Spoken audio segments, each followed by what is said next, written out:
Dès ce matin, cette gérante va pouvoir retirer son affichette. Les clients peuvent de nouveau consommer debout au comptoir. Super soulagé, c'est essentiel. Le bar pour la communication, pour les gens, pour les habitués. Depuis l'entrée en vigueur de la mesure, le 3 janvier, elle était pénalisée. Oui, énormément. Moins de 70% quand même. La clientèle du bar, tout à fait. Autre allègement, le retour du sandwich et autres consommations dans les stades, les cinémas et dans les transports. Très attendu aussi, le retour du public debout dans les salles de concert et la réouverture des discothèques sans masque obligatoire. Ça fait quand même 9 semaines qu'on est fermé, donc comme vous voyez, on est en plein préparatif pour cette réouverture. On est impatients. Enfin, d'ici quelques jours, les pots entre collègues sur le lieu de travail pourraient être réautorisés.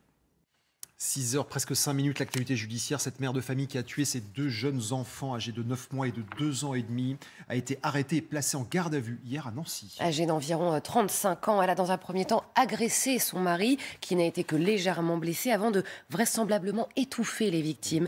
Elle souhaitait ensuite se suicider, mais elle a été arrêtée par les gendarmes avant de pouvoir passer à l'acte. À l'étranger, la question toujours très présente du maintien des forces militaires françaises au Mali, dans ce pays déchiré par le terrorisme. Et la France envisage de quitter le pays en mettant fin à l'opération Barkhane. Emmanuel Macron rencontre ce soir les dirigeants européens et africains engagés dans le combat contre les djihadistes. Explication Hubert Coster.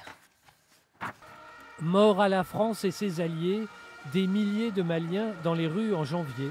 Une manifestation pilotée par les militaires au pouvoir. Quelques jours plus tard, c'est l'ambassadeur de France au Mali, Joël Meyer, qui est expulsé du pays. À l'Assemblée nationale hier, le ministre des Affaires étrangères reconnaissait les très mauvaises relations avec Bamako. Nous sommes aujourd'hui dans une situation où il faut qu'on tire les conséquences et de la rupture politique qui se produit et de la rupture opérationnelle qui se produit. Rupture opérationnelle, car la junte au pouvoir depuis l'été dernier s'est adjoint les services d'une force très spéciale, une milice privée russe, le groupe Wagner, qui a déjà déployé plus de 600 hommes sur le territoire.